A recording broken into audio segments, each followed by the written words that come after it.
Hey dudes, welcome to Splat from the Past, the only 80s themed horror and sci-fi show where things can get totally radical.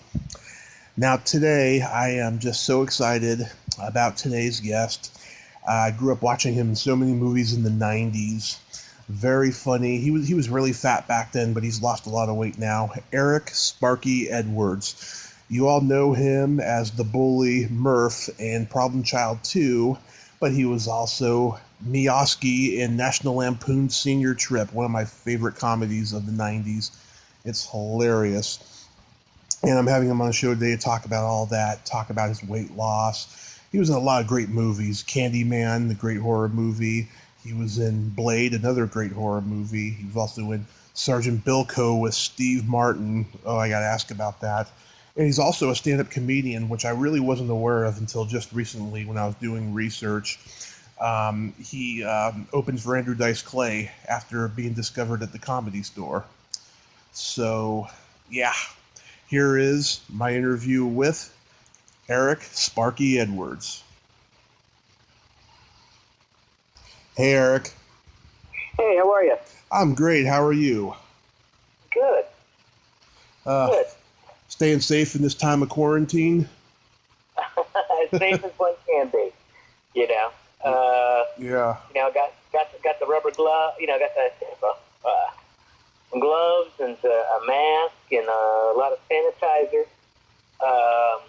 and wipes, toilet paper. You know, but it's kind of neurotic because you just don't know what what you're like. Oh, wait a second, am I washing my hands enough? Did I? What do I? You know, you can get really crazy. How are you? Because you're up in the Bay Area, right? Formerly in the Bay Area. I'm in Redding, California. And okay, so you're kind of in the middle of nowhere, right? Yeah, small country town. So far, we've only had one person die from this virus over here, which is good, but also sad for whoever's family that was. But absolutely, yeah. But we're okay though, and we haven't really had a whole lot of places closed down and stuff over here. Good. But a lot of people are avoiding public, so you know. Good. Because that's the until there's a vaccine, mm-hmm. you know, or enough tests to know if you got it, so you can treat it quick enough. Because right now there's only kind of, unless you're incredibly wealthy or connected, yeah, or you have you're going into surgery. There's now an order that you have to get tested 3 days before you go in. Mm-hmm. Or you have symptoms bad enough to go into the, literally the emergency room, kind of the three areas that people are kind of getting tested, and that doesn't do much. So, oh well. It sucks. It really, I've never. Gotta tell you something. It's crazy because you don't really realize how heartless some people are. You know, when you just. That's like the way you just put that goes. You know, we're lucky only one person passed away, but it's very, very sad for that person's family. You know. Yeah. And that's a very human way to frame it. Because I've been thinking about this a lot. The worst part about the situation is that it happens quickly, and you can't be by their side mm-hmm. when it happens, and that's going to have a crazy. Impact on a lot of an entire generation of people, because probably at best it might be 60,000 people just in the United States. Yeah, that's a lot of people that's going to affect. That's at best. That's if we continue to live in our social distance like a motherfucker. Yeah. And that's a lot of people, you know. And unfortunately, there's some kooks out there that, think, I kind of make this reference that there's an old joke about a Christian who's in a flood, and he says, "God will save me," and his neighbor comes by in a boat and says, "Hey, I can take you to safety." "Nope, God will save me." Then a person shows up with a life raft and says, "Hey, I got extra room. Do you want to go see?" "No, God will save me." water keeps on rising, then a helicopter shows up, drops ladder, he goes, hey, you want to get on board? I can save you. He goes, oh, God will save me. And then eventually it gets even harder. A plane comes by and throws down a life raft, said, no, God will save me. And then eventually he drowns. He goes to heaven. He goes, God, I was a good Christian. Why didn't you save me? He said, I sent a lifeboat, a boat, a raft, a helicopter, a plane. What else could I have done? So you hear these guys, but I'm going to go to worship or whatever. God will save me. But there's this huge, worldwide order that we should stay in, Yeah. I don't mean to get political. It's all good. It's all good. I just don't want to. It sucks. Right now it sucks. It could be worse, but it sucks. It At least does. we have the interweb. Yes, and also too, I think we're going to pull out of it because this country is strong. We can overcome anything, I think. Oh, I would hope so. I would hope so. I'm a more of a fan of I like listening to experts, especially when it's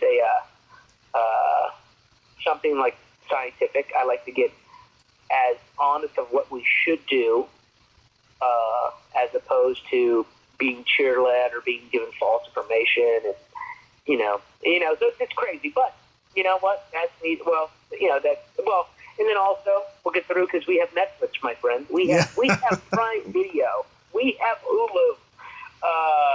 So the only thing that it's kind of hard to watch sometimes is like the late night shows because man, if I want this quality, I'll just turn on YouTube.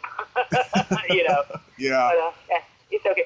Now, what? I didn't have a chance, unfortunately, because the homeschooling. Are we on? As they say, are we going? Are we rolling? Oh yeah, we're on.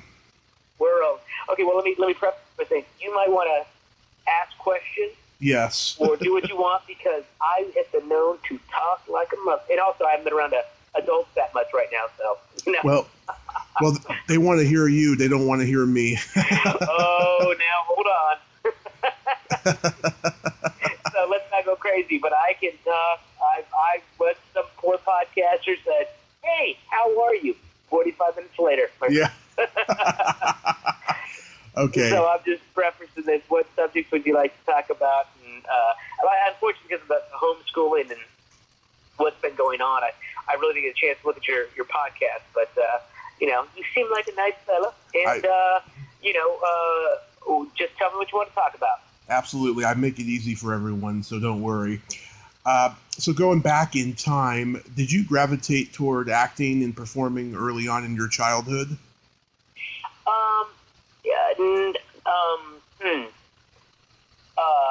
The aspiration always. Actually, saying I pursuing the drama department or that, not exactly. I want to say I was actually writing about this kind of journaling. I was maybe put on Facebook, but I was cast in my first kind of school playish, like 5th grade. I was the comic relief in something, and that was pretty cool, then maybe a church I was in cast me and something, but I never really pursued it. But I remember there was this awesome teacher in 7th grade who could tell I wanted the validation of strangers as much as possible, and had a really cool man. My father passed away when I was right around 5th or 6th grade, and and I didn't grow up I grew up with a guardian and kind of stuff. So there's that this really cool teacher who actually I think she ended up one of her claims to fame. Her name's Miss Lewis. I know she ended up leaving my school and went to some other school, and their claim to she actually had a little bit of a claim to fame that they kind of did a movie or some sort of special about her and her students, through the grapevine you'd heard. This would have been in the late 70s, very early 80s. And she had written in my yearbook, I expect you to do something very special, like be a writer or an actor or a filmmaker of some sort. And I was like, wow, it kind of all stuck with me. And then in high school, I didn't do the drama department. My best friend was in high school. My two best friends were in the drama department. They were the big one was the class clown. I was kind of like the intellectual class clown. Mm-hmm. But I was a debater in high school and an orator. That's where I kind of went to, and I kind of got my chops for performing as I started doing karate and martial arts at in 8th grade, like around 13, and I was really good at this thing called kata, which is the single kind of performance kind of stuff, and so I would do that, and sometimes we'd put on demonstrations, and I do a lot of acting in the demonstrations and stuff like that. But then I went to college. My friends would always put me in their short films, and I never had that kind of like that balls, but the balls to fully commit until my second senior year, where I was like, hey, I better maybe figure out a way to graduate, and that's when I started getting into stand-up comedy and kind of doing that thing. I was kind of like the John Belushi, John Candy sort of character in college, and I just remember I'd gotten a statistic because I was thinking about going to law school at the time, and I got a statistic that there was almost as many unemployed people with law degrees as there were, actors, and I was like, well, it's pretty much cooler to say I'm an unemployed actor. I'm an unemployed lawyer, so that's kind of where I drifted to. And also, I love doing. I mean, I really did love doing stand-up. It was like the moment. I think I love I love performing in front of a huge crowd of people. Was always my, I got my rocks off a little bit that way. Yeah. Yeah. And you grew up in Kansas? From basically 6th grade on to I graduated high school, and then before that my dad was in the military, so we traveled a lot, and then right around 4th grade, my dad actually, mom and dad got divorced. Mom got custody, and we were in Georgia at the time. My dad was in a station in Hawaii, came back for a weekend to force us to, with a court order saying that we were allowed to see him, whoever wanted to see him. We went with him, and then he ended up taking us to Hawaii against court orders. And then 3-year odyssey of craziness, and ensued, and I think it was like 15 different schools in a year and a half, 2 years, because we were moving through addresses and stuff, and some wild, crazy. So I grew up all over the place, but biggest chunk with a 6th grade to right before I turned 8, a week before I turned 18, I got in my car and drove to the University of Arizona, and then spent 5 years there, 6 years there, and then I came to LA. Let's see, I would have said I drove out to LA last week of April of 90, and then I haven't looked back. Yeah, I lived in Arizona for 3 months back in 2007. I got the hell out of there. It's funny. Where in Arizona were you at? I was in Glendale. Okay, so you were in the Phoenix area, right? Right. Oh wow, yes, yeah. It's funny. I thought Arizona, to me. I mean, I was at the University of Arizona, so it was a slightly different gig, but it was a poor man's paradise. I thought, other than it's a little more price. I mean, rent's slightly more pricier than say Kansas was, but it's infinitely cheaper than it was, isn't that like LA or the Bay Area where you were at one time. But there's a weird you could get really awesome food at a very reasonable price in Arizona. First of all, the best Mexican. I mean, the style of Mexican food in Arizona is still my favorite style of Mexican food. Huh. You could get a good cheap steak in Arizona. You can't get a good cheap steak in LA. You know what I'm saying? Basically, if you're not paying $25 for a steak out here, it's really terrible. But back back in Arizona, you could have a phenomenal night out for a reasonable price. Mm-hmm. And I hate the cold, so that's why I didn't mind Arizona so much. It's a lot of fun though, it's fun. Yeah, I was in walking distance of Arizona State, and I didn't have any I didn't have any real Mexican food while I was there. I just had Chipotle because it was near us conveniently. Of course. But yeah, wow. The next time I'm in Arizona, which I haven't gone back since I moved, I'm gonna definitely check out their real Mexican places out there. Mm-hmm. Wow. What got you to Cali? Okay, so I'm born and raised in San Francisco, and so we moved out there. Me and my mother, we moved out there in 2007 because her now ex-boyfriend bought a house out there. And after my grandmother had died, like 5 years before that, we were just like, we're sick of California. But then things started to get really good for me around the time I moved. I had just started doing stand-up comedy, and life was getting great. My diet was great. And I just didn't want to go, so I reluctantly went. And then I was just like, I can't stay. I'm going back, and that's what I did. Yeah. So did you stand up in the Bay Area? I did it in the Bay Area for over 10 years. Yeah. Dude, that is a phenomenal fucking place. That's like that's I would say like next to say Boston. Yeah. I mean, maybe even better than Boston. That's like the best place. It's incredibly intelligent. But not too pretentious. You know what I'm saying? They're incredibly well educated, very smart, very hip. You know, a lot of places. There's a lot of rooms there, right? A lot of mics, a lot of even one-nighters and shit. A lot of rooms, yeah, and it was better actually when you started. When I started, it was just a shit show, and it still is. That's so funny.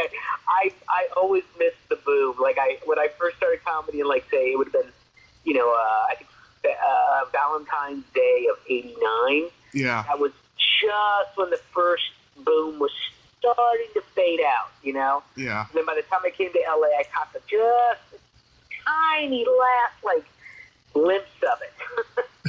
And then it's just like I've always missed the big, like the big rush. Like I know there's a little bit more kind of, there's definitely, I know it's definitely, there's a lot more places popping. It just, I haven't quite figured out that, I haven't quite cracked that internet nut, that like, how to monetize the internet and do that. But, it doesn't, I like performing live. Like there's all these virtual open mics right now, and I just haven't had a chance to try one because I'm stuck here homeschooling with my kid. Which I will say that for any people listening, teachers do not get paid fucking enough, my friend. Oh, can I curse? I guess. Go swear all you want. Teachers do not get paid enough. I still have a theory about this virus. I think it was not created anywhere but in a high school science lab by a science teacher somewhere in Colorado who said, you know what, they don't pay us fucking enough. Let's create this virus. We'll send it to China so they don't blame us. And then it will come to us.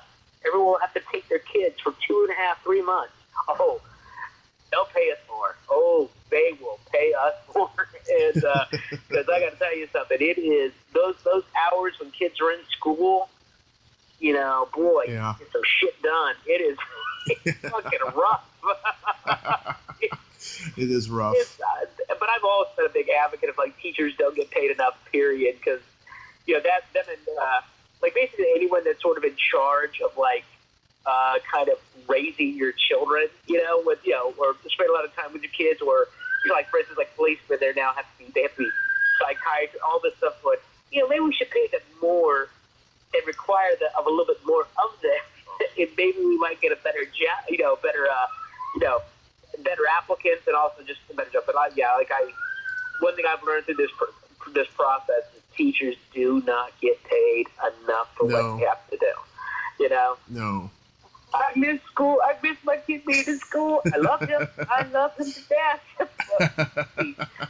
I love being able to get a bunch of shit done during the day.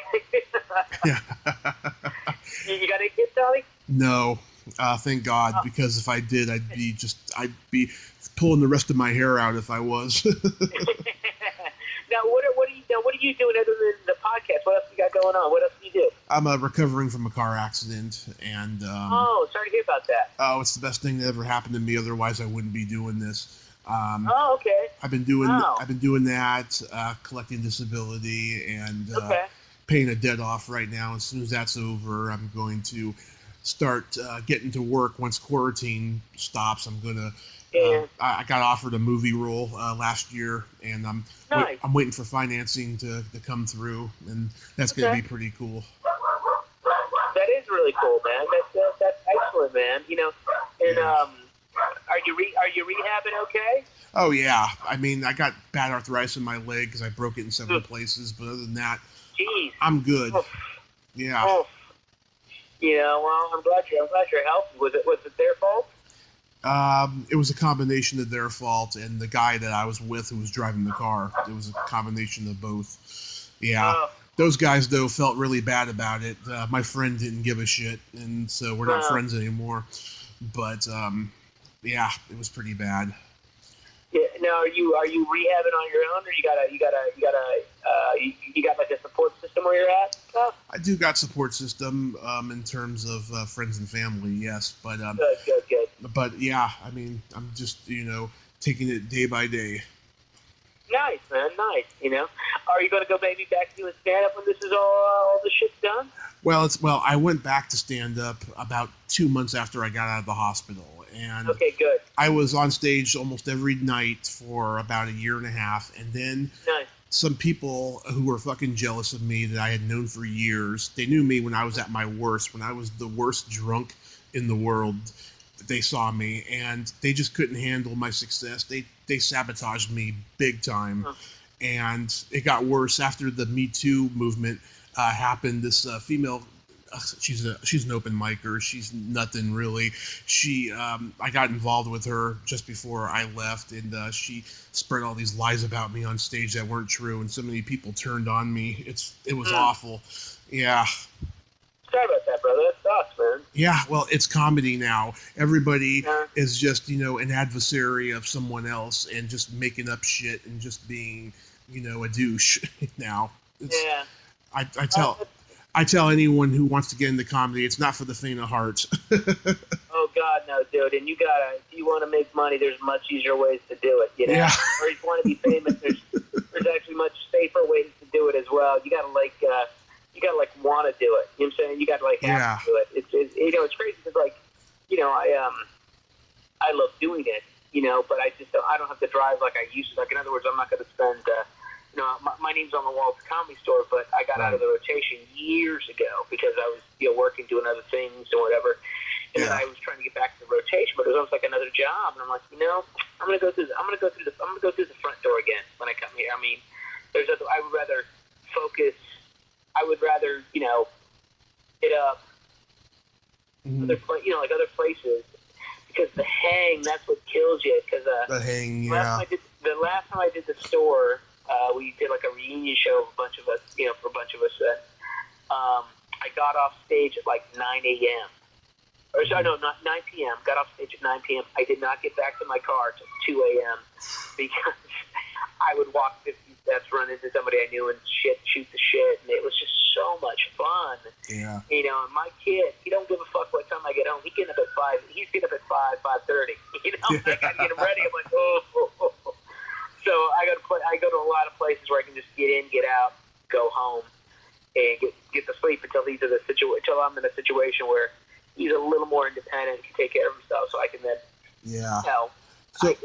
it's different when you book a movie. At least the stuff that, especially like a studio film or something with a decent budget. Normally, what I'm cast in is where I have a lot of trailer time. Where I can catch up on my sleep, but get paid for it. And so it's funny, interesting. Working on a film is a lot less taxing than working on doing stand up, because I can get a lot of cat naps in while while there's downtime. But boy, stand up is just so, especially if you have a good set, you're so fucking amped. Yeah. Get off stage, it's hard to get to sleep. It can be. Yeah. And then you're like, your mind's like fucking spinning. You want to write more jokes, or you want to just be hang out with the guys or the girl, who's ever there. You're just like, it's like cocaine, but without being illegal and taking all your money. So, so it's it's a challenging thing, but boy, dude, stand-up's the best, man. Like I tell people I go, why are you doing stand-up? And if it's well, to get famous or to get discovered, I'm like, oh, there's other ways to do that. That's probably better, especially now with YouTube. But like, man, stand-up, it's just like with acting. You gotta fucking, if you really want to be good at it, you gotta fucking work. It's a job. You gotta work at it. You gotta have to do it. You gotta realize you're gonna be, as you know, you're gonna be spending a lot more of your money getting off the ground. It's like starting your own. Basically, it's like starting your own business. Right. So people don't quite understand it because you gotta, you put a lot of money. It's not the old days like when there was no entertainment whatsoever. Like when I first came to town, there were shitloads of comics, and it just got like coronavirus. It just exponentially grew. Wait a second, there was only 20 of us last week. What, they're saying now? Shit. It's a bigger field. So, and now stand-up mutated a little bit. You gotta do a lot more fan. It's a lot more fan interaction than it used to be. Yeah, it is. What? You know what I'm saying? Like it's like basically it was the club's job to find an audience. Now they want you to bring in more of an audience. You know what I'm saying? Like they try to push you to bring in more of the audience. Yeah. I like to make strangers laugh. I don't like to make people who know me laugh. Yeah. That's why I got into it. But yeah. That's either here or there. So when you started, you said it was 89. Where did you start at? Laughs in Tucson. In Tucson, and then you came, and then you got to the Comedy Store. What year? Well, okay. Here's what I did laugh. I was in Tucson. I hung out in Tucson, or like Arizona I graduated spring. I officially graduated, completed all my courses, and got the actual piece of paper. Would have been the spring of '89, but I started February of '89. Okay. And then I want to say in August of '89, there was a TV show that came to Tucson called a TV show called Young Writers about the Pony Express. Huh. With Academy Award nominated actor Josh Brolin and Academy Award winning actress Melissa Leo. Wow. That were part of the young cast. Yeah. And I was hired as a production assistant on the show. I was hired for one day. They ended up keeping me for the entire, as long as they were there. I remember I got hired, a buddy of mine, the first guy I ever smoked pot with, he was the first person I met when I went to college in Arizona. He got hired, then he was leaving town, so he recommended me. I got hired. I ended up taking his job, but they ended up giving me my SAG card. They gave me a speaking role, so I had a SAG card. And then they also ended up pitching in and buying me a car because when I got the job, I got a motorcycle. I had a motorcycle, so I needed and then they gave you a company car, to use because I was a really, I had Kansas work ethic, in me, and also it's fun. I'm I'm working in showbiz. You know what I'm saying? I'm learning the real business. It's better than film school. They're paying me, they're paying me money. And what's so great is the hours were so long, I couldn't spend the money. Does that make sense? Yeah, exactly. I was so, it was literally get done, go to bed, get up. I basically was paying off debt and not, and then eventually saving money. And it's funny because they gave me this really nice company trusted ride. I could take it home, do all that, gas card and everything. And then, one of the head of the wardrobe department found out they gave a production assistant a company car. Got pissed and took my car away. So they saw me drive up, to the set on my motorcycle, and they were like, "Fuck that!" They all pitched in, and I ended up buying a car, and that car got me out to LA. It would have been April of '90, like when they wrapped. So I was out here like in May, and then I started the open. I was doing the open mic, and I would say right around 92. I was a new face at the Improv, I believe in like 91, Okay. 92. They had Mark Lano was running this thing called the New Faces. So we got spots on Tuesday night at the Santa Monica Improv, and then if we were at like Melrose or at Santa Monica during the week, and someone would fall out, they'd sometimes throw us a bone, and it's fun deal. And also we got like comics, and the guys that I were New Faces with was like Jamie Kennedy and Carlos Mencia. No, Carlos Mencia was already pretty much a big name. Well, he was already in that store. Like he was definitely a really known commodity. Mm-hmm. It would have been like Gene Pompa. Oh yeah. Face. Okay, he got passed the week the month before I got passed as a new face, and he was just fucking brilliant. And then I saw him actually get passed at the Comedy Store too.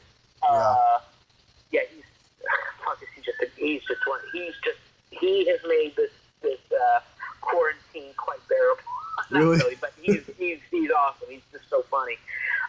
And then my comedy mentor, got passed at the Comedy Store, and he didn't have a great experience. I mean, he was hot for a while, but then he had a little bit of a breakdown, like an LA breakdown on stage. He's a legendary New York comic.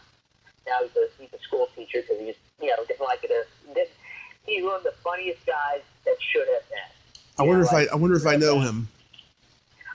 Maybe not. He pretty much was out in he was out in 2000, 2001. He was pretty much out, But he was part of Sandler, Colin Quinn's early crew when Colin Quinn was kind of mentoring Sandler and Rock and those guys out of New York, Apatow, all those guys out of New York. Mm-hmm. Matter of fact, he was the warm-up comic for this old show called Remote Control that was shot in New York, an MTV show, Colin Quinn's first show. So he mentored me when I was out here in LA, and really, really showed me how to find my voice. For the most part, I was kind of doing a version of say Sam Kinison and him, Bill Torres. That's how I kind of started. Yeah. And then you kind of find your thing, and he also encouraged me to do a lot of the urban rooms because he thought I was one of these white kids who wanted to be black, but I basically, which is basically, I grew up in the South a lot, so that's, and I grew up poor, so that's just, I was pretty much, I was a white kid who grew up in a lot of black neighborhoods when I was, growing up in Georgia, and then, I did like rap. I like all, my age group, there's it's sort of like you kids today, you like everything because you're exposed to everything. You know what I'm saying? Where me, I was part of that generation where I liked heavy metal and rap, but I did not like country whatsoever. Except for, the classics, that everybody likes. That's it. But so I liked a lot of rap music because I just found it really, fascinating. Me. And black people fucking loved me because I could dance and I could dance really good for a white fat guy, and not for a skinny white kid, but for a fat white kid, I could dance at the time because I was overweight at the time, and I was just very likable, and I had a very polite edge to me. In other words, I would walk a line, but in a very they knew I wasn't taking advantage. It was just a hard thing. I used to crush in urban rooms, so he encouraged me to do a lot of those rooms, And then one day I called a couple friends that recommended me for a showcase at the store, and I got in, and she made me a fucking paid regular. It was funny. I went up there and I fucking just let. Everybody was fucking eating it. I go up and I fucking just level the fucking room. Yeah. And I get off stage. I wait for a second. I go up to the booker and I say, there was like a brief. The MC was on stage. It wasn't, the MC was brief on stage. I said, I don't want to interrupt you, Missy, but thank you. And I just want to say thank you. And that was it. Like I didn't I literally popped that quick. And then the booker or sidekick, or whoever I think it was Tommy, one of the many Tommies. Yeah, Tommy Morris. I heard about that guy. Chased me and said, "Hey, do we have your information? Can you do us a favor? Give us a call tomorrow. Give us a call after 1 tomorrow." Mm-hmm. I think he goes, we'll tell you how it goes. I was like, my buddy said, "Dude, that's a good sign." Called and he said, "Hey, she wants to make you paid regular." So, and that was, so it would have been 92 or 93.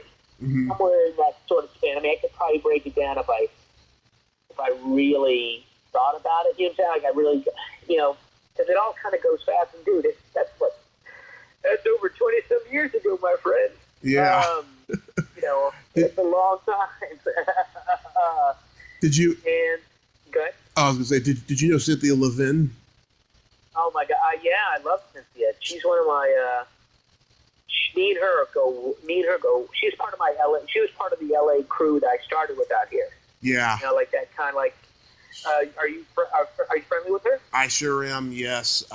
Dude, she just is she is an artist. Yes. She is a true artist. Yeah, I interviewed a comedian that she's friends with, right? And she liked it so much, she friended me on Facebook. And then I did one interview with her, and then I had her back on again a year later. And I'll tell you, the way she, she can turn on and off the comedy. She can be the most caring, compassionate lady, and then the biggest bitch next. She is. I love her. I know. Me and her have fucking history. So it's like nothing but very good. She to this day has one of the best things she ever said off the cuff, and I know she would do it every once in a while. She the crowd was really digging her. She says, "Oh my God, I got a sweetheart on."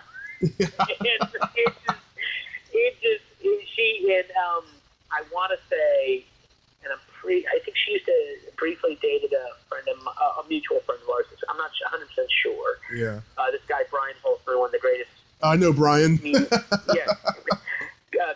Comic. I just got off tour with Andrew Dice Clay. Oh, I want to hear about that. And it's good. It's a great comedy, dude. It's a great comedy store story. Yeah. But I drank a lot in college. Mm-hmm. But I didn't drink much when I came to LA because it was so pricey.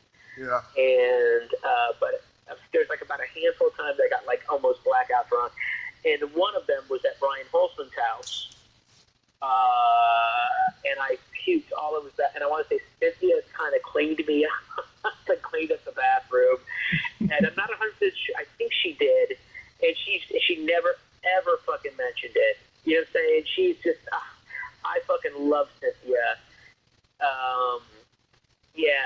I love watching her because she will fucking has no problem being doing what she's trying to do. She's and she's like me because we'll go up there with just an idea. You know what I'm saying? Mm-hmm. And she does not. She's got a little more. She's a little more gutsy than me because I really like laughs. You know what I'm saying? But she will. She'll do her thing, and she's so fucking talented, man. She did my movie I made about 10 years ago. Unfortunately, probably won't ever be released because of just contracts and stuff. But and she was awesome, and I just adore her so much. I do too. When you mentioned Cynthia to me, my face just always lights up because she's just a great person and a great stand-up. great. Yeah. Like, I consider her, she's like me, stand-up is an art, not, stand-up, you can get jokes or whatever, but you can also be art in the sense of, it's not for everybody what you do, you know what I'm saying? Right. But she's the fucking best, man. I love her. She makes too. me laugh, like, stuff like the kind of, what makes her an artist is that you might not laugh at everything she says, especially when she's working out, you know what I'm saying, when she's, trying to discover. Right. But if she cracks well, first of all, if you're in front of a real audience, she's doing a show, you're gonna pee your pants. You know what I'm saying? Right. That it's easy to crush in a real show. Like, when there's a paid audience, you know what I'm saying, and it's a packed house. Right. And they're there for a comedy show, that's fucking cake. Right. And you're not doing the show is not longer than 2 hours. You know what I'm saying? Because there's a time where it starts going, okay, we've laughed it up. But when she can fucking crack a room full of comics and 5 people one person to 5 people that don't even know there was supposed to be a show that night. Right. And she can, that's art, where she can crack you. That's the art of stand-up. You know what I'm saying? That's where you separate the hitters from the wannabes. Yeah, she's great. So the store, I got passed, and then at the time I got passed, we were actually doing like especially the newer paid regulars. Yeah. We were doing pretty much. She was giving us like 15 to 20 minutes a night. Wow. The showcase style, because remember, it started like at 8, and I would always open the first, I normally went up before 8:30, which was awesome. So, right. And I want to say probably only had like 10 great minutes. Really, I could do an hour given certain scenarios, but anybody could do an hour given certain scenarios, you know what I'm saying? Mm-hmm. But I really probably only had 10 really good minutes at the time. So doing 20 minutes when I was doing that, for about a year, 15 to 20 minutes, I really got good material. I really got fucking good. And then the guy's Play Story came by, and I was also, working as an actor at the time too. I had some really cool Hollywood stories. Like, I got Problem Child too because I was my buddy worked at a Kiko's Copy Center in Burbank, and I was making my resume because back then not everybody had a computer. You know what I'm saying? So I was using the computer there to make my resume. Right. He was doing all this for free for me, and this really awesome casting director, lady Laura Matook, peeked over and saw that it was a resume. And, I was a character, and she goes, that is a really professional resume for an actor. And I said, well, what makes it professional? She goes, well, you're SAG, okay, but I don't know who the fuck you are, so your lies, I can't tell if you're lying or not. And she goes, I can't bust, I wouldn't be able to bust you on any of this, and you're stressing you're a stand-up comic, which is very smart. And I was like, oh, well, and I went, and she goes, hey, a friend of mine's looking to cast a film at Universal, or, like at, I think there was a Whoopi Goldberg project or something, and then she goes, no, a friend of mine at Universal was kind of looking for someone like you, and I went, well, how would I get my resume in her hand? She said, She grabbed a Post-it note and wrote, hi, what's your name? She goes, Valerie, hi, this is my good friend, this is my new friend, Eric Edwards. He's very charming, and if you have anything for him, you should see him right away. And so I took that Post-it note. 3 weeks later, I put it on a headshot because they were getting my headshot printed. Mm-hmm. Mailed it in, unsolicited. I guess they opened up the headshot, saw the Post-it note, read it, brought me in, read for a small part that Bill Torres helped me work on at a Denny's in the Rock and Roll Denny's on Sunset Boulevard. Went in. He came with me to the audition. That's how fucking cool this kid. No, actually, no, he didn't. The first audition he didn't come with. He didn't come with me. I just went in, and she said, Laura, I go, I met her at Kiko's. She goes, oh, really? I went in for the small part. I did the first scene, and she said, how how old are you? I said, I'm 21. How long have you been in town? You always say 6 months. You don't say anything more. You know, I was in LA for 6 months for like 3 years. 6 months. Where are you? And she went, wow. And she said, where are you from? I go, Kansas. She went, wow. She goes, got an agent? I said, no. She goes, wow. I goes, are those good wows? She goes, yeah. So then she brought me in for a callback. Mm-hmm. Bill came with me to the callback because I'd never been to one before. I went in. There was the director, the 2 writers, and Miss Valerie, and I fucking leveled the room. Like, they were laughing like I was doing a set. Yeah. And I get out. I leave. I leave, and I said, thank you very much. And Bill's like, were you doing your set in there? I was like, no. He goes, they never fucking laugh like that, ever. And I'm about ready to go, and she comes running out. She goes, hey, can you read for a bigger part? I was like, sure. And she goes, look at these sizes. When you're ready, just come back in. I left Universal, went to, I don't know if you've ever been to LA, been to Universal. Yeah, many times. There's like a Fat Burger down on, right down the street from the studio. It's like a Fat Burger. There's a Subway there. I don't recall, no. It's on Ventura. It's where Ventura actually becomes Cahuenga. Okay. Right where it kind of tees just underneath the 101. Mm-hmm. So cut to, and this is pre-cell phone. Okay. Pre-cell phone, yeah. I had a beeper, but I don't know if they had my beeper number. I cannot remember. So I was there for like an hour working on the side, and then I come back in, and they go, we were almost going to call you and wonder where I said, you told me to work on it. And luckily, I was following Bill, but we got to go somewhere, get some coffee because he was tired. And we fucking worked this. I went in there, crushed,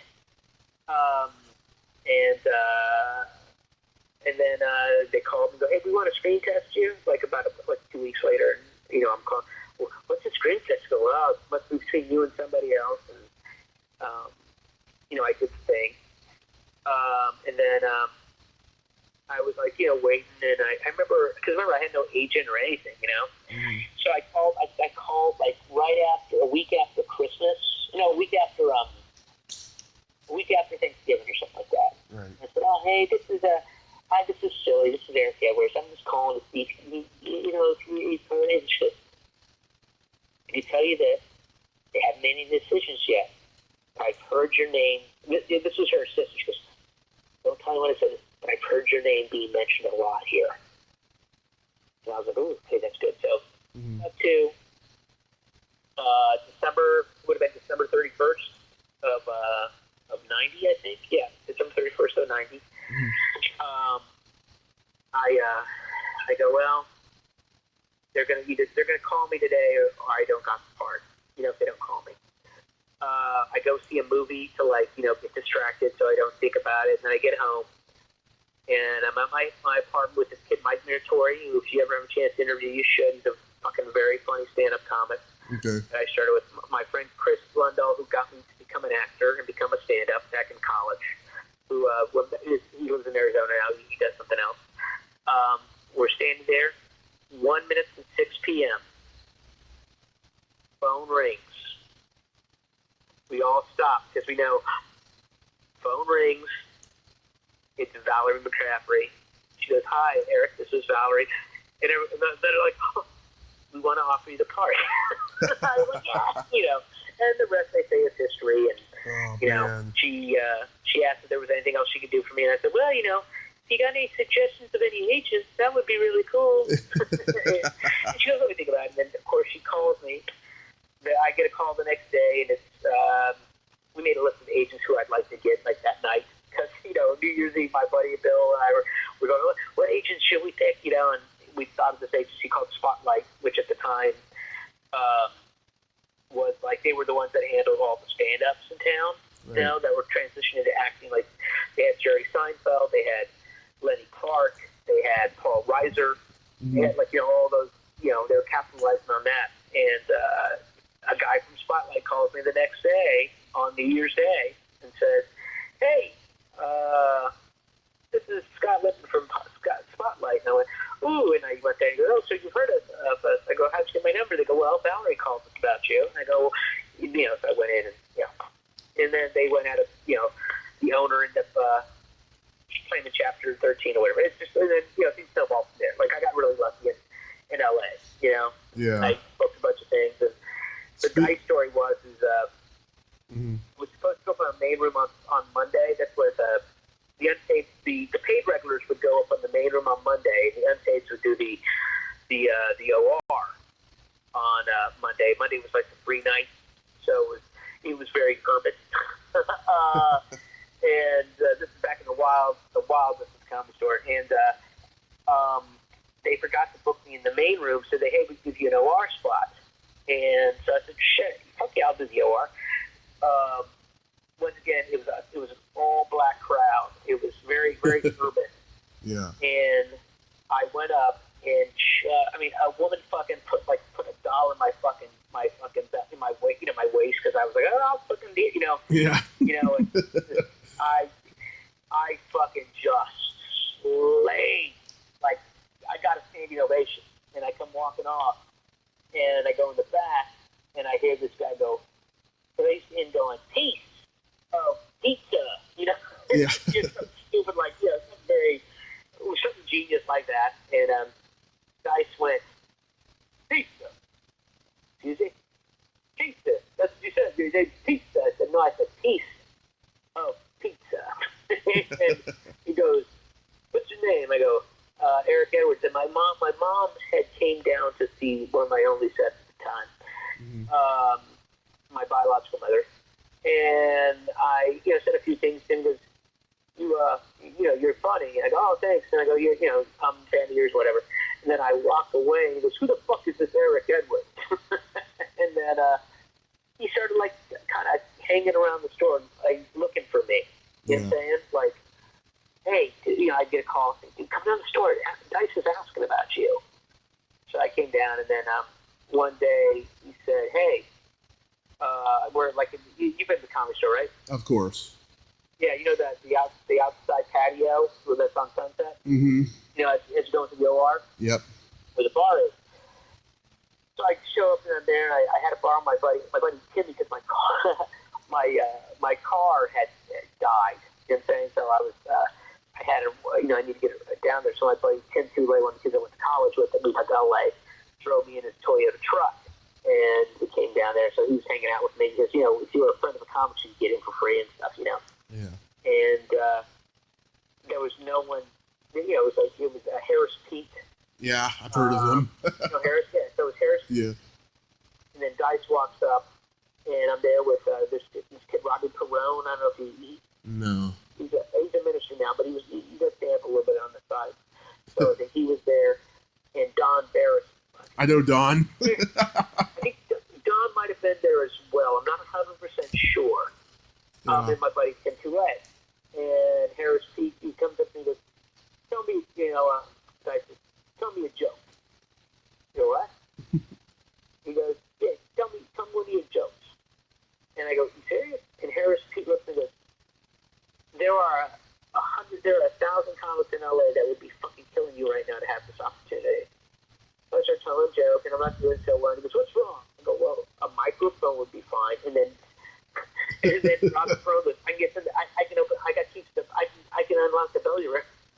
When we go up there, it's Robbie Perone, Dice, my friend Tim, and Don Barris. That's it. And I do about 15 minutes of my act. He tries to heckle me, and I say something.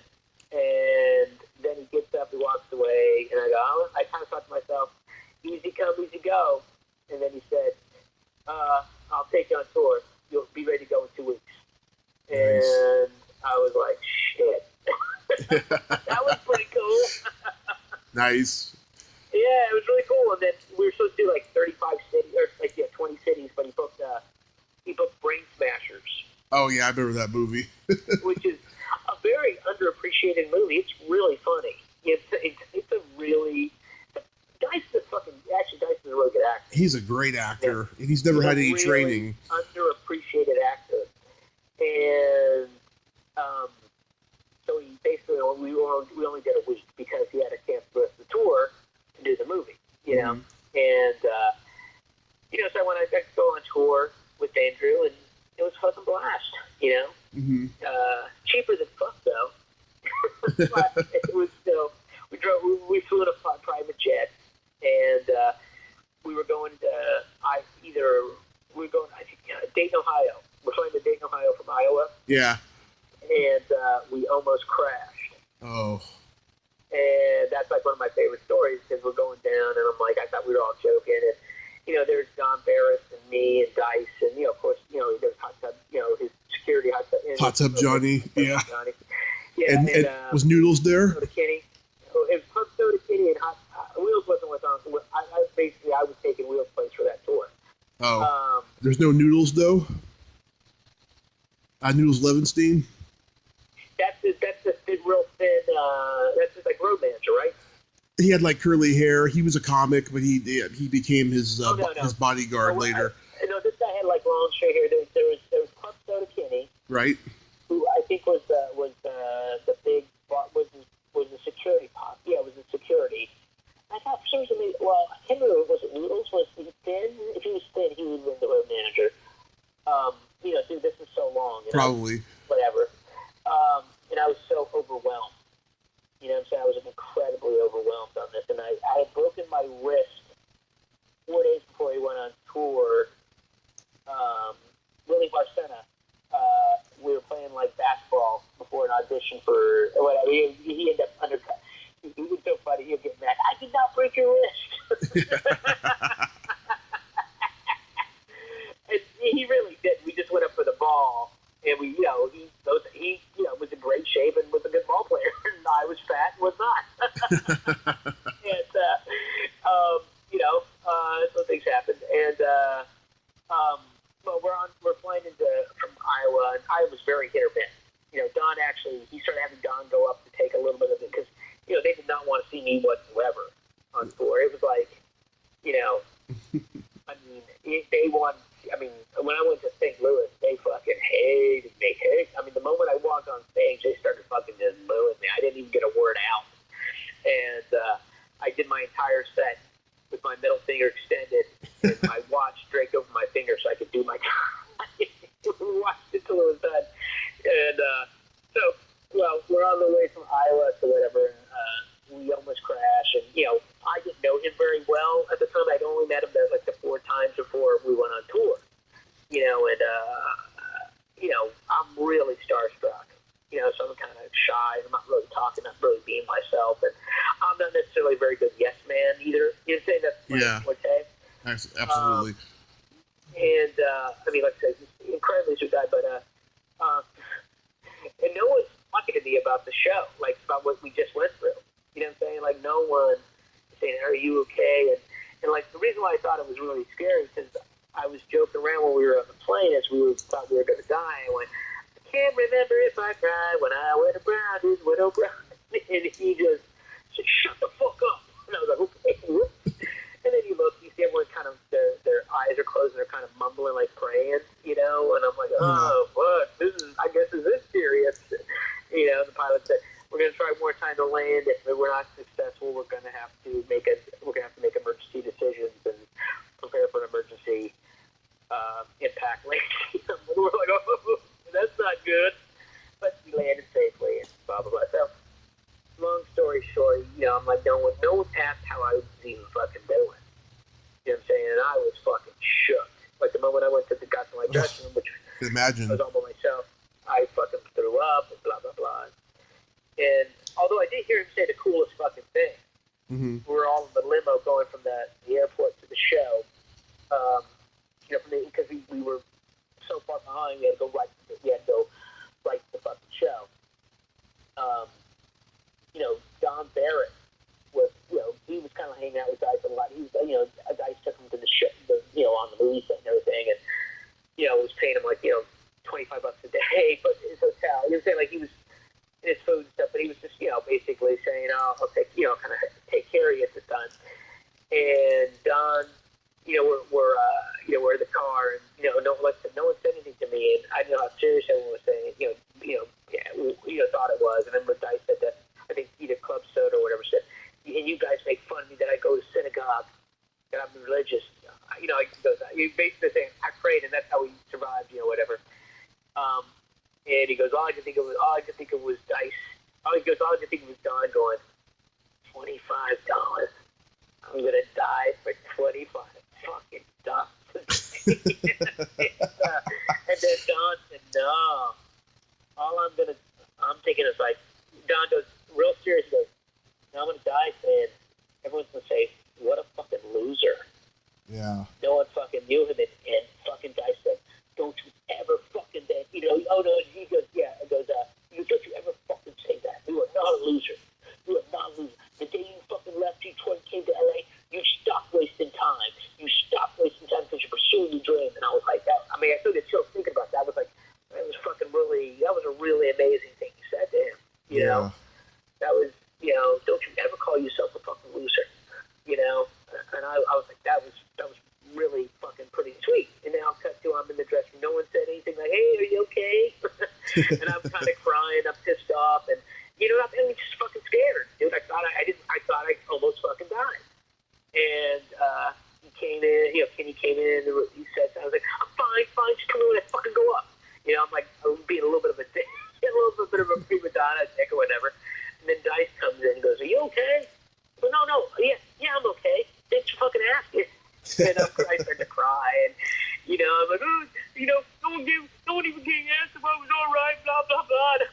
Right? He starts giving me a back rub, and he goes, ain't this a bitch? You're supposed to give me the back rub. You're the opener, not me. And he's doing this, and then he said, the silliest thing, he said, because all I could think of is, like, if we die, all I've been doing is drinking fucking liquid shakes, and that fat fuck has been enjoying every fucking meal. And he goes, tell me, when we were about ready to go down, you were eyeing those Twinkies of the and he made me laugh, and then, Don went up and played, and then I went up and fucking really crushed. And it's funny, I comes up to the stage, and Dice goes, we had to fucking almost die. He had the most perfect set. And it was a great story. And then we were supposed to do like 4 more dates, but we were not going to do like a private jet anymore because it was just, too scary. He wanted to fly only commercial. He wanted to do a van. He wanted to use a van and just road trip it. And they were like, fuck no. And he was like, well, then we're canceling the tour. And we ended up doing like Detroit Palace, and that was it.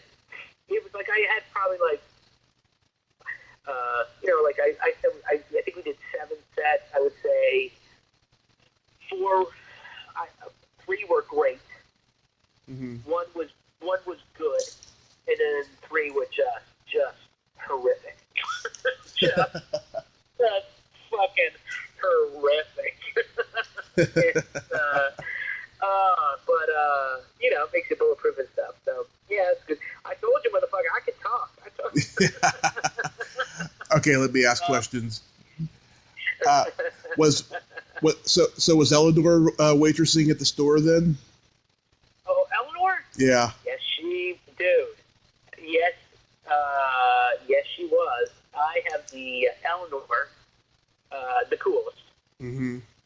I mean, she really is cool, and I'm glad she finally does stand-up comedy because she was one of the funniest human beings I ever met in my entire fucking life. Yeah, I listened to her at the Comedy Store podcast all the time, and I tried to get her on here the last couple of years and stuff. She would love to do it, but she's just super, super busy.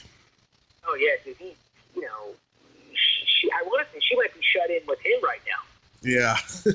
Like, because they still do videos, I'm assuming they're probably, they're I don't know if they're still involved or not, but he is, She opens for him. Yeah, they're really close. I mean, I think she'll admit to this. She had a tiny crush on me. Really? And now the reason, yes, that's how I say it, really, because she's so, like, beautiful, but yet it's so personable. So I was like, and I was like, hey, did you ever see I had like a laser disc or something that was a big status symbol at the time or something like that. Mm-hmm. And hey, I got Lion King. You want to come over and watch something and she goes, yeah. And I never officially like asked her out. and then she ended up getting a boyfriend. I go, you got a boyfriend? She goes, yeah. I go, I said, I can't remember how. I basically said, you mean you were interested in me? She goes, yeah. I said I want to go to your house and watch a movie. Yes, I was interested in you. And I was like, oh. Next time, can you tell somebody who might not be an average pretty boy that, yes, I like you. I would go on a date with you. But, and so I always I always joke she's the one that got away. But she's just an awesome, funny fucking just person, man. She's another crusher that I love watching you stand up. She's good. She's nice. It's funny when that was such a cool part of this, being part of the store at the time, was her, this really cool chick named Gabby, a girl, Lloyd Pelt. I mean, it's crazy because I was actually studying at this place called Playhouse West, which I still train and sometimes teach at, acting at, and I got like 7 of the waitresses to start training there. And she, I think she might have stayed there for a while. She might have been there, but Eleanor is one of the best, Yeah, she is. So, going back to Problem Child 2, how did they scotch tape you to the wall? Oh, that's a very good question. Magic, my friend, magic. No, they put me in a harness. Yeah. That, basically a body, like a spot harness, and they took the harness, hooked it onto something, and then they put like a peg or like something that like a dowel, and that's where my feet kind of rested on. Yeah. And then they made this basically a blanket out of tape. Huh. And then they placed the blanket over me and on the wall. And I remember that was the very first shot I did, was me being on the wall. Oh God, that's a tough first shot. Oh well, yeah, and it's funny because I don't know if I actually had a day when I can't remember, they just they took me from the airport right to the set to either get wardrobe or I might have been put up on, I can't remember, but I remember I the next day, and once again, remember, this is, John Ritter, for my generation. Mm-hmm. So he was so huge because of, Three's Company. And a couple, like Hero at Large, a few things, but mostly, Three's Company. And Skin Deep was a really good movie that he did too. And he, I showed for my second day of shooting, because I think we shot maybe till like midnight or something. It was a long fucking night, and I did not complain. And I had to kind of hold myself up, my core, because there was a lot of technique on it, and the one shot, and they were about ready to go, and he saw me walking on the set, and he went, hold the roll, he came, walked right up to me and said, hey, I'm John. I heard you did a phenomenal job last night, and I just want to say thank you. And I was like, wow, what a fucking cool dude. Yeah. What a really, really, God rest his soul. And I fucking love Amy Yazbek. I mean, that woman does not age. She's beautiful. She's sweet, talented, crazy nice. It was a great experience. And then, I get to work with Michael Tolkien, the guy that, the principal from Back to the Future. He was a top. James Tolkien, yeah. James Tolkien. And it's funny because he used to say, he's from Tucson, I think. He said, I was tossing the football around with him, in the trailers, we were waiting, and he'd say, like, yeah, I remember back in New York when I was understudying Bobby, and Dusty was the stage manager, and I go, Dustin Hoffman? Yeah. Robert Duvall? Yeah. And View from a Bridge was the thing. And I was like, how fucking cool is that guy's life? And then that's actually that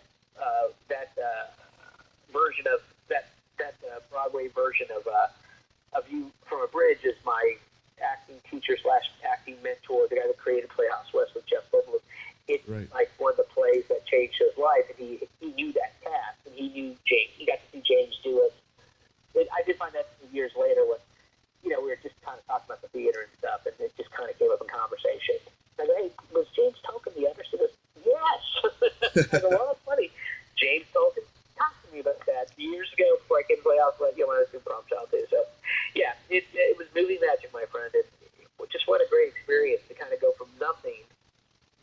steam sealer. You know what I'm saying? To a and someone it didn't. And I find out because I've done, I did we had like a reunion where we all kind of got together and watched the movie, with an audience, and they did a Q&A, Prom Child 2. Right. And Prom Child 2 is flawless. I mean, Prom Child 1 is almost flawless. And everyone forgets that was a huge grossing movie. That's why then you find out Prom Child 2 literally got greenlit without a script. Mm-hmm. They basically, so the part I originally read for, they were just pages they came up with that, I was other than John and John and Amy and Michael Oliver, I was the first, and Jack Ward, like other than the four guys the four people they brought back from the first movie, I was the first person cast, I guess. Which I was like, oh, that's pretty awesome. Yeah, don't you play the sister in that too?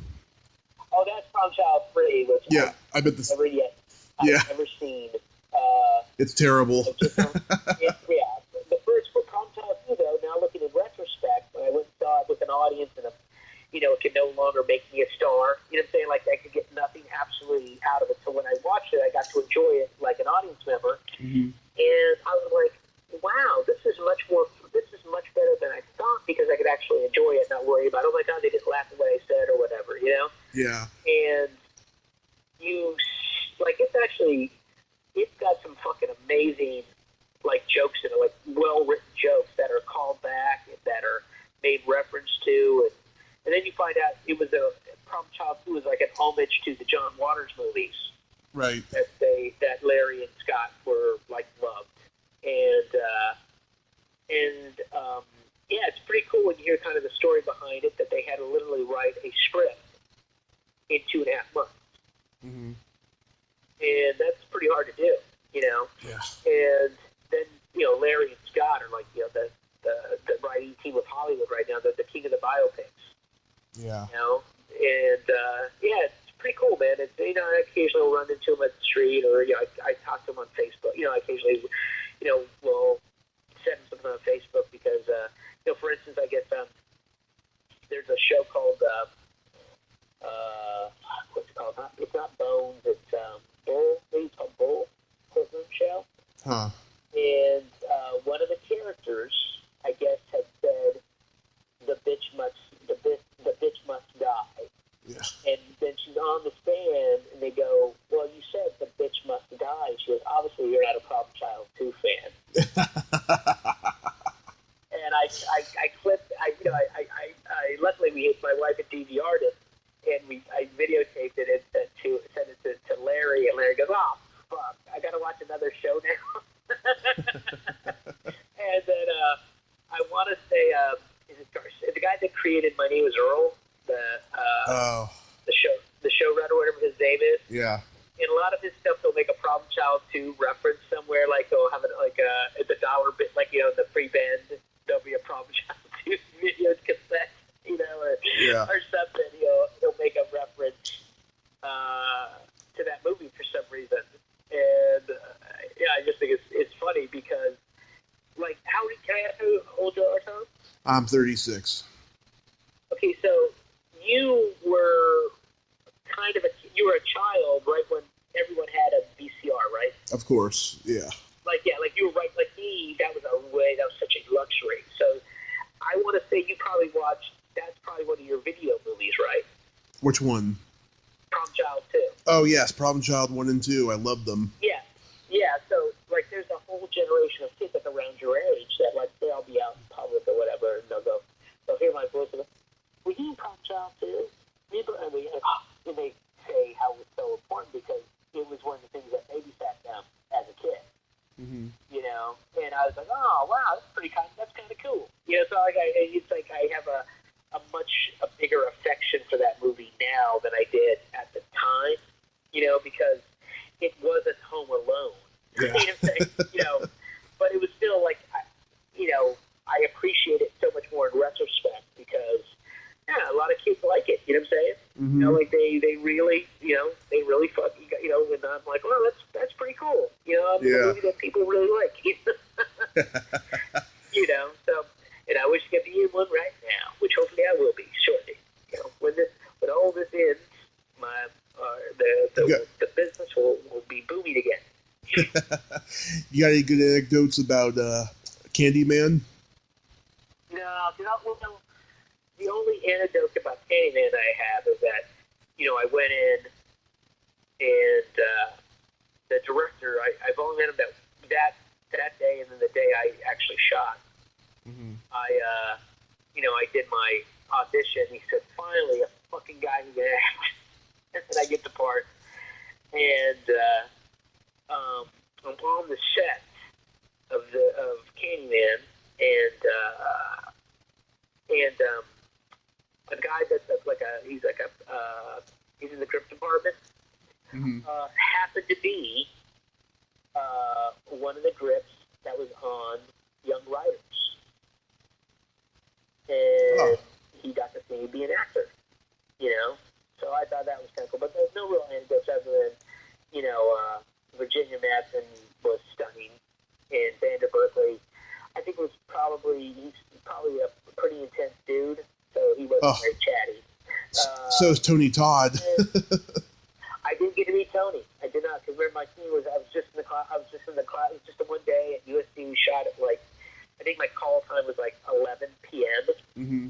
And that was it. That was a one day shoot, and then I went to the premiere. I brought this girl I had a huge crush on, which would have been right around the time I either had just gone off the tour with Dice, and it came out, and I was like, dude, that's a scary fucking movie. Yeah.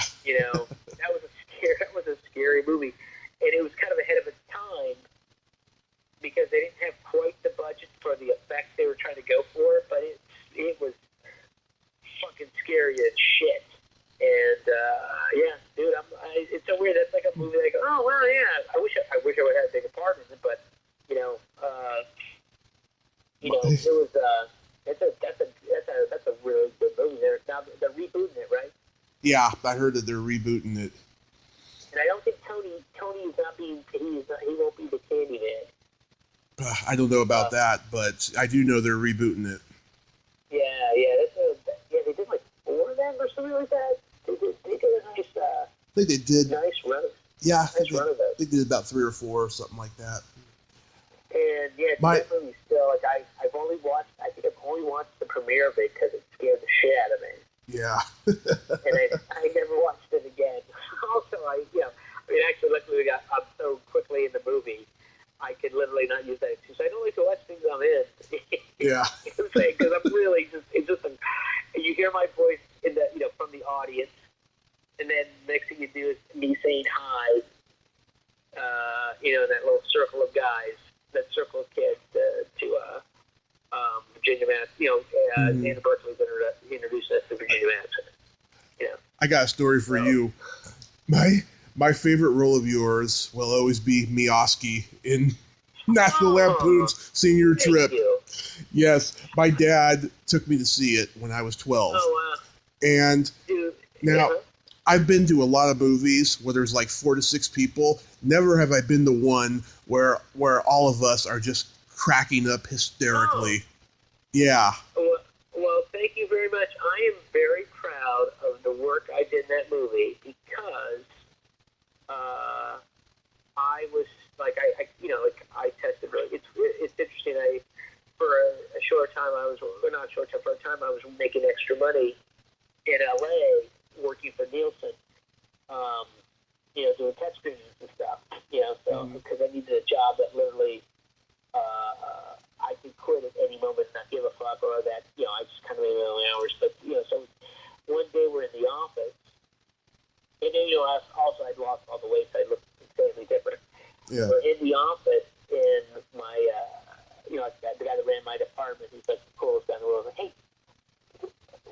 what movie? What was your big role? And I said, like I said, in the hospital. I said, hey, let's see if we have any test scores on that. So he goes to the computer, goes to history, whatever.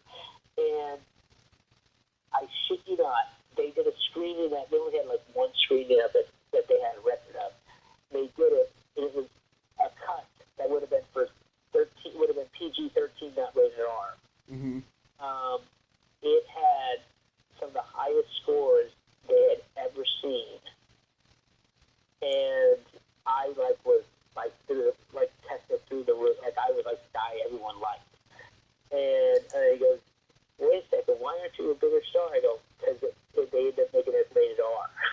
And it wasn't quite R enough, like R-rated to be a great R movie, but it would have been a phenomenal, like, in other words, it was really a PG-13 movie that was edgy.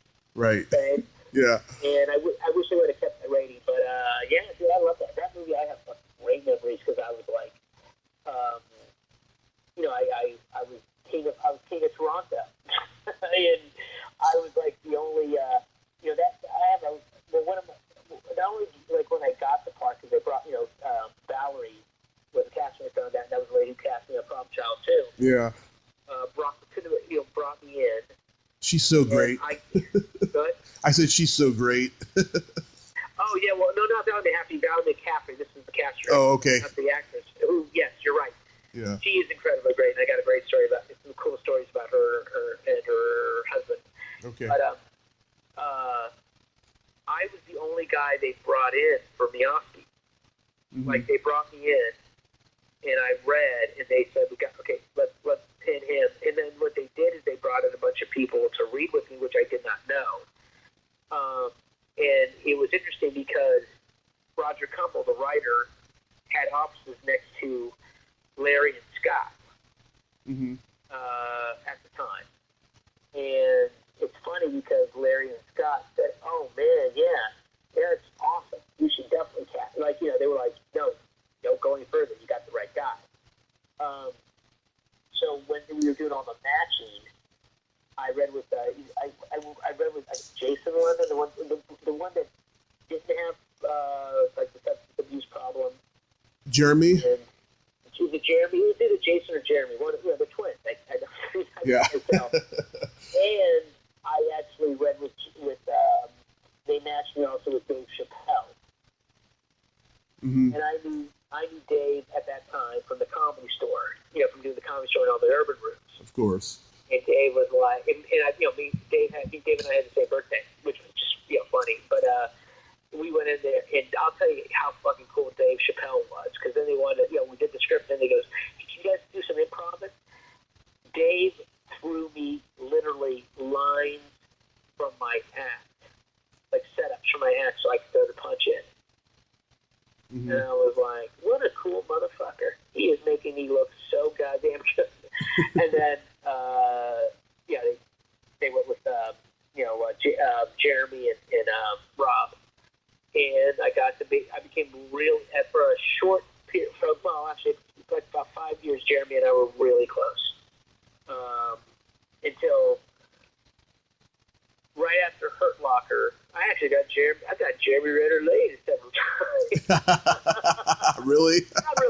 Not really hard. I just, I also used to joke and bust his balls whenever I see him and say, "I am the reason why you have no unwanted, you know, 20-somethings from Canada, my friend." Because, you know, my friends thought very highly of me and gave me an entire gross of condoms for my journey up to, you know, up to the Great White North. I did not use a single one. I would get a knock on my. I remember I got what it was like. You know, it was like the fourth night we were in town, and I got a knock on my door once. He goes, "Hey, dude, you got a condom?" I was like, "Here you go." And then the next night I get a knock on my door, and, "Dude, you got a condom?" And then eventually I would just get a knock, and I would just slide a condom under the door. Oh man. Yeah, I have some.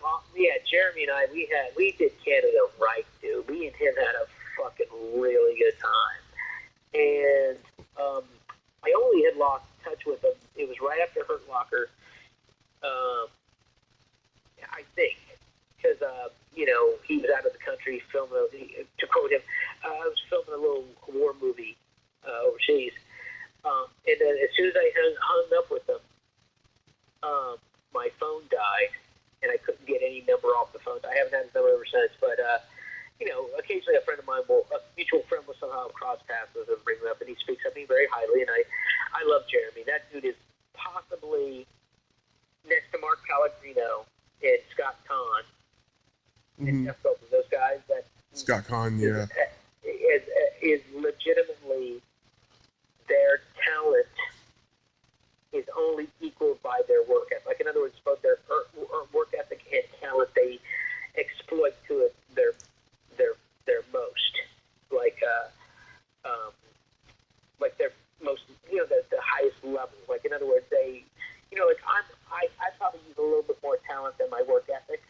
That makes sense? Yeah. And then I know a lot of people that, like, they work so hard, they overcome their talent deficiency. Mm-hmm. You know, I can say those fucking 4 cats, they're 100% on both sides, man. They deserve everything they fucking get. You know, they work hard, all those guys. Yeah. And all 4 of those guys, insanely nice people. Insanely good people. At least my interactions with them. Mm-hmm. What's the Valerie story? Just her and her husband introduced us this thing called butthole darts, where basically you would pick a penny, you would hold a penny in your butt cheeks, mm-hmm. and then you waddle, and then you try to drop it in a can or a bowl, and we would get. Yes, we were possibly high when we were doing it. Wow. And nothing was cooler than seeing, 1995 or 1994 Valley and the Happy. Very,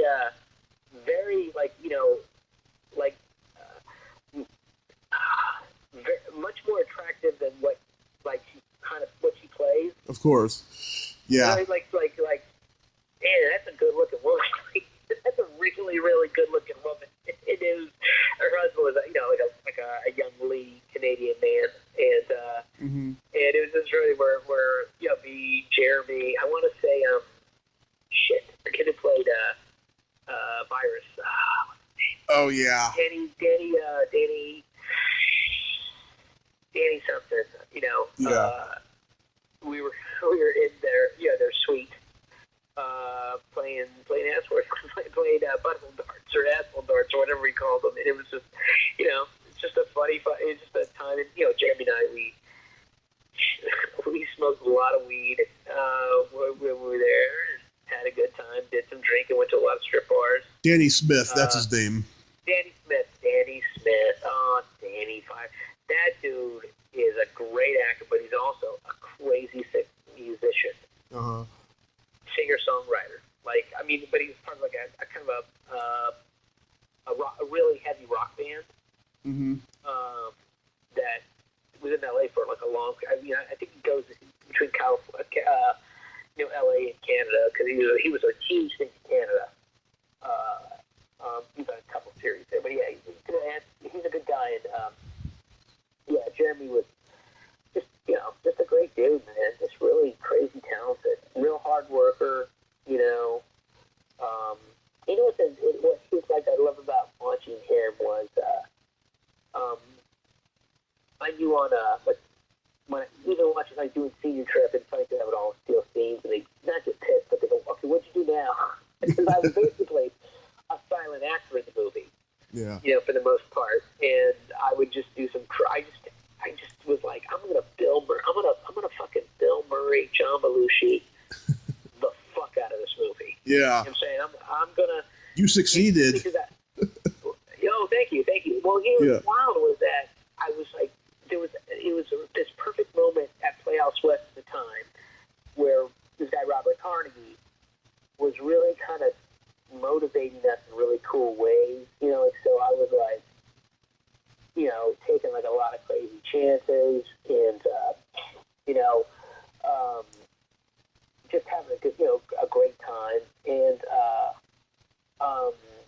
I remember, it's a scene where they're going to the party or whatever, and I watched Jeremy kind of his close up on it, and this sounds crazy, but I saw him he was asking directions to Kevin McDonald. And it was fucking amazing. Like, I went, wow. And he goes, I go, dude, that was really good. Dude, I was just asking for directions. I go, exactly. You were just asking for directions. I go, you look like a high school kid, fuck up, blowing off school, asking directions to a party you cannot find. You nailed it. I know this sounds silly, but that is much harder to do than one thinks. And I go, yeah, it's amazing. And I was like, this dude's going to be really good. And then, then when he started like doing, like, for instance, like what he did in 28 Weeks Later, mm-hmm. I think he had only like 4 lines in the movie. Yeah. But he's in a lot of scenes. And he fucking steals the goddamn movie, because he's just, he's just good. And I loved what he did with the Bourne Legacy. I thought he was really good in it. And, he's good at comedy. He was great in the Avengers, and his TV work he's done, like a couple series he's done. He's good. He's a fucking amazing actor. Yeah. I crack up. He was one of those guys that, he did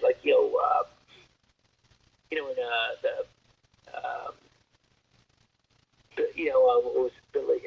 Jesse James. Jesse James, yeah. That he's fucking great. He knows how to fucking stand out in an ensemble. He knows how to get his screen time. and he's doing well. Yeah. He's doing quite well. So I crack up whenever I see you and Lawrence Dane are going into the meeting and you're like looking up at him, smiling like you're proud. Oh yeah. Dude, I had a blast in that movie. It was a lot of fun. I took a lot of chances on that flick. Tommy Chong was in it too. Dude, I got a contact high because our trailers were connected, and you would get he'd smoke so much weed and come through the vents, so I'd get contact high. And he's also one of the reasons why I did this. Did stand up. I did stand up and wanted to pursue acting because the Cheech and Chong movies from that when I was a kid. I was like, man, this is pretty cool, and I got to meet him, and he's incredibly smart. And I think it was might have been my 27th birthday or 28th birthday was actually on.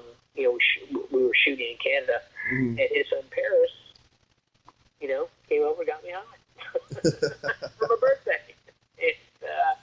And the rest of it, they say history. So. Yeah. You did 3 reboots in a row: the Beverly Hillbillies, the Little Rascals, and Sergeant Bilko. Do you think any of them lived up to the originals? Nah, because they were all TV shows. Yeah. So it was really hard, although they were the first. Beverly Hillbillies, one of the greatest casts of all time. Yeah.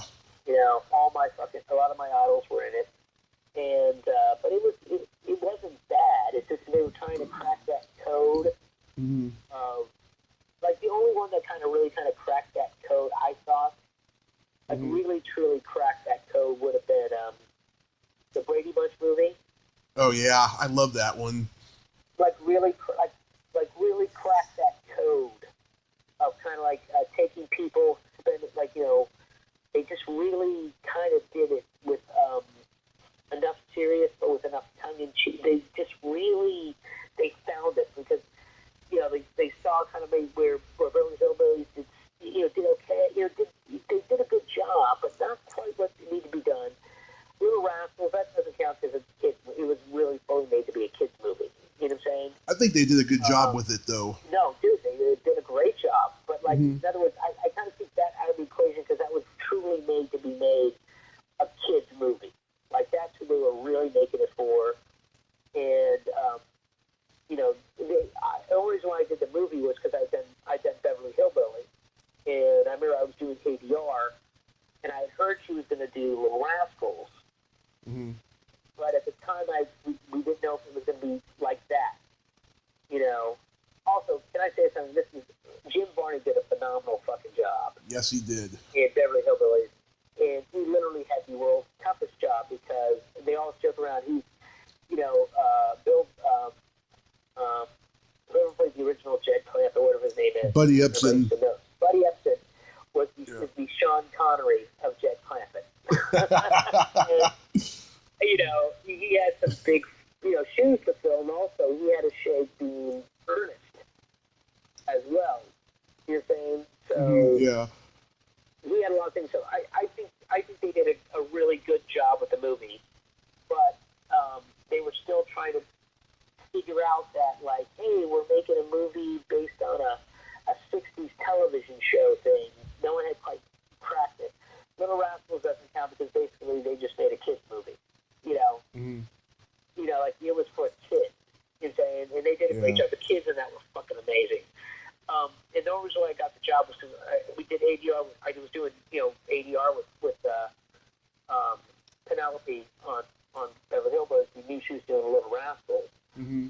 And they said, hey, she asked for your age, kind of keep it young, because we don't know if I think they might be doing a biopic, like more of a biopic, like, I would be playing Spanky as an adult. You know what I'm saying? Like, or whoever the guy who would play the last Spanky would be him, Yeah. So, she goes, hey, how old are you? And I go, I'm 22. She goes, you might be a little young to play Spanky's dad. I went, I'm 29. And she goes, oh, well, you still might be a little young because you look so young. And then, that time when she had asked me the question, like, no big stars had stepped in to do the parent cameos, Yeah. And then, I heard John Candy did, and then John Candy passed away, and then I got the phone call. Oh, I did not know John Candy was going to be in it originally. He was going to be Spanky's dad, yeah. Oh, I didn't know that. Wow, that's interesting. Yeah, dude, it was pretty emotional just because, it was an A movie, I mean, like, it was a big, a decent budget movie, so everybody that was working on the movie, like, the hairdressers and the makeup, they all knew had worked with John Candy, so they were all like, you know who you're replacing, right? I'm like, yeah, I heard. Like, one of my idols, yes. So yeah, that's how I got into Rascals. Was because basically all the big names for the most part were stepping in for, like, they were just doing a day's work. You know what I'm saying? Just kept playing the dads. Like, I went to Whoopi Goldberg was playing Buckwheat's mother. Buckwheat's dad. Now I think Mel Brooks played someone's father as well. Yeah, he was in there. Yeah. Of course, our president had a cameo. Yeah. I want to say I also was in a movie called The Pickle. Oh, yeah, Paul Mazursky. Yeah. Paul Mazursky, he did a cameo, down because he shot the plaza. Yeah. If you shoot the plaza, you have to use them. And then, if you look at the scene, Steve Martin has a picture of Donald Trump as with Bilko. And Bilko, yeah. Yeah. So, and then Bilko, here's the problem. Steve Martin, way too good looking to be Phil Silvers. Yeah. My dad took me to see that movie. We left within a half an hour because we were just so bored by it. Well, it's interesting because I said kids love that movie. Like, that movie did so... Well, first of all, it was, we opened, we went against Birdcage, which was crushing everybody. But, like I said, that's one of my favorite memories because I got to work with, Steve Martin, Dan Aykroyd, Phil Hartman, God rest his soul. Chris Rock, I got to be friendly with a little bit. Then I was for a long, Pamela Adlon. Oh, I love her. Dude, amazing. Coolest chick in the world. Her show's really, it's really good. She's a good writer, director, producer, and actress. John Ortiz and I have fucking stories for days.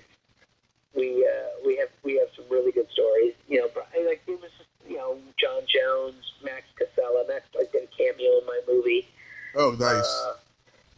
That we, just, it was a really cool, like, experience. And Chill, Daryl, I have all these, like, really cool private stories about all these guys. And,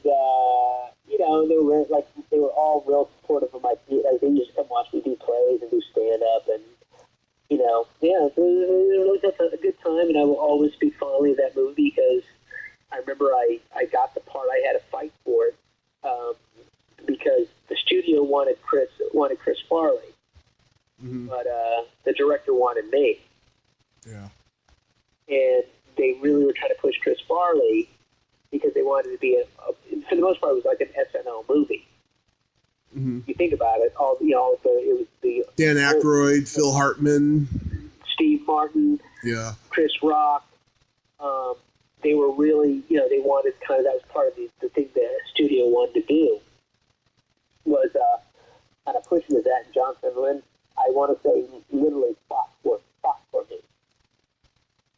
Said, I want him over Chris Farley. Mm-hmm. And so, yeah, it was a big deal, It was was really cool, and they had a big.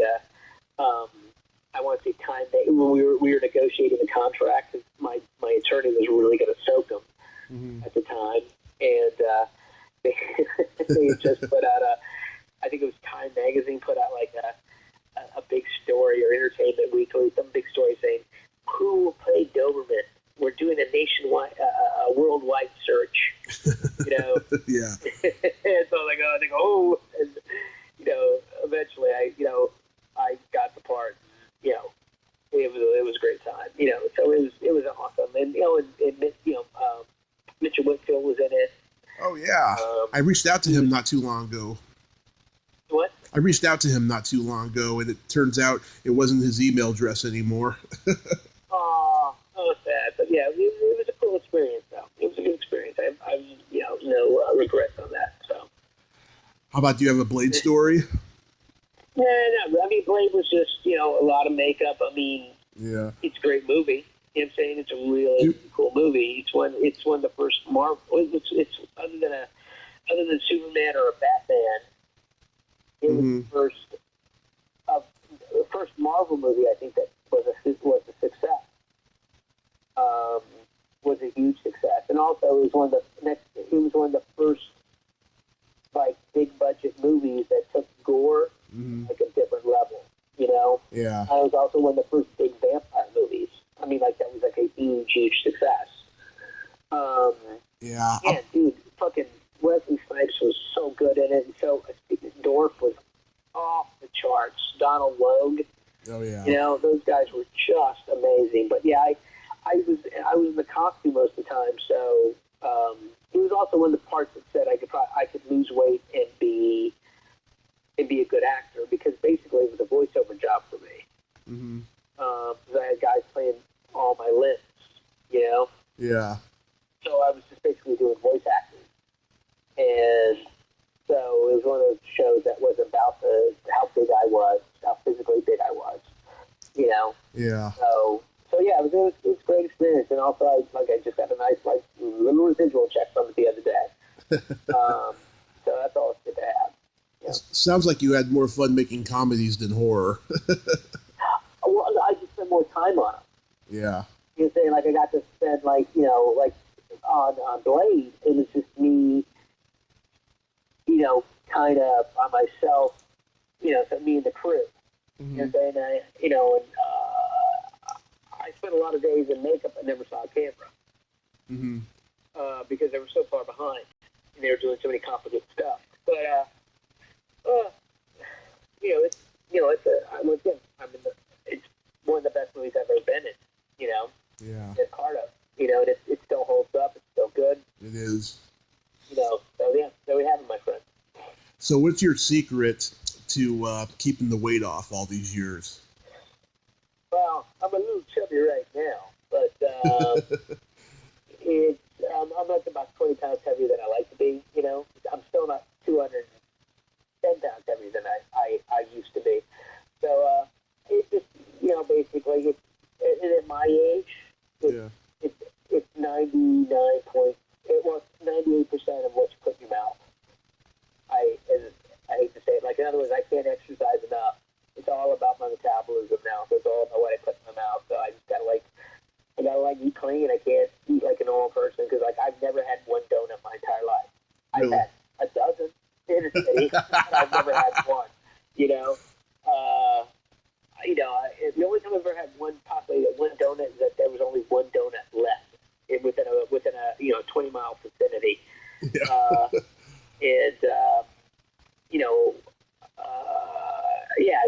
I gotta eat extra. Like right now, because every gym in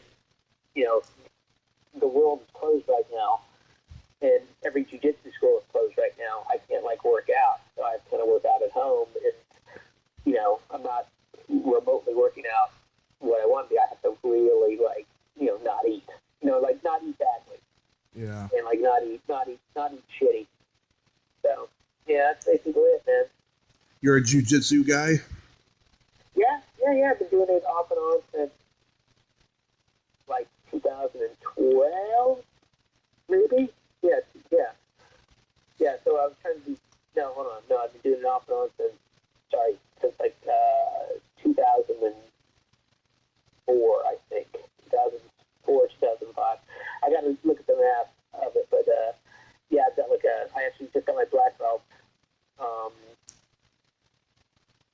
It would be 2 Novembers ago. Yeah.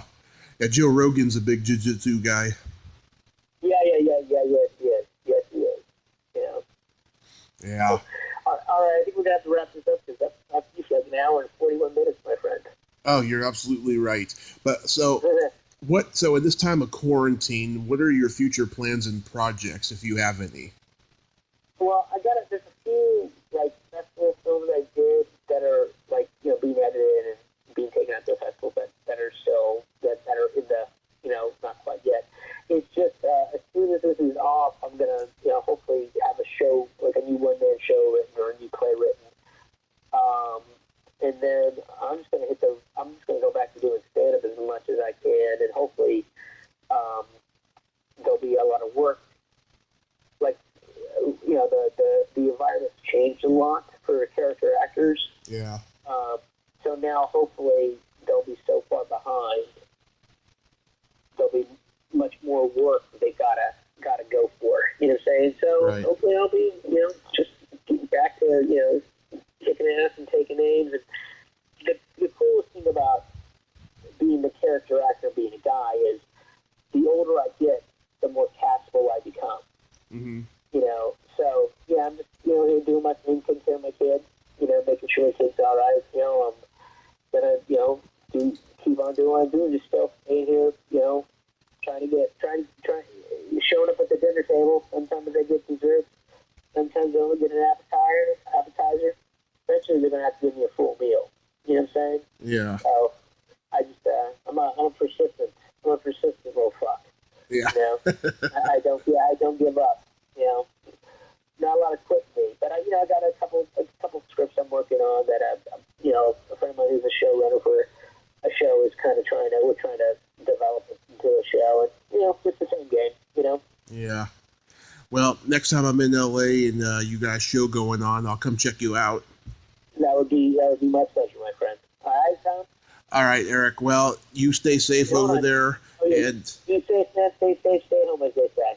Yes, take care of your family, and you have yourself a great night. Yeah, great day, and happy holiday. Happy Easter. All right. Bye-bye. Well, there you have it. Eric Sparky Edwards. Ain't he a cool dude? Man, he's got some great stories there. That John Candy story, that was pretty heartwarming, I have to say. I'm glad that he replaced him as Spanky's dad. If you like this video, everyone, please subscribe to my YouTube channel, add me as a friend on Facebook, join my Tommy Kovac comedian page on Facebook, follow me on Twitter and Instagram, and all that fun stuff. Well, that's all the time we have this week on Splat from the Past. Until next time, this is Tommy Throwback Kovac saying, there's no shame in living in the past, because the present sucks. Later, dudes.